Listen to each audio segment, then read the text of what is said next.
কথায় আছে নিয়মে ওষুধ অনিয়মে বিষ। কথাটি ভাং পাতার সাথে হুবহু মিলে যায়। ভাং পাতা অত্যন্ত সেনসিটিভ ভেষজ। যেমন এর উপকারিতা রয়েছে তেমন এর ক্ষতিকর দিকও রয়েছে।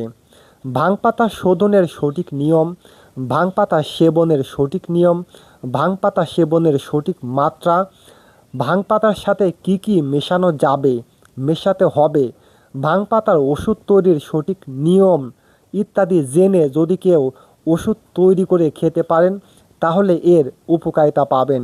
আর যদি নিয়ম না জেনে নিয়ম বহির্ভূতভাবে কেউ ভাং পাতা সেবন করে তাহলে স্নায়বিক মানসিক সমস্যা ও নেশার কারণ হতে পারে। নিয়ম না জেনে শুধুমাত্র আমার ভিডিও দেখে যদি কেউ ভাং পাতা সেবন করে ক্ষতিগ্রস্ত হয় তাহলে আমি বা আমার ইউটিউব চ্যানেল কোনোভাবেই দায়ী থাকব না।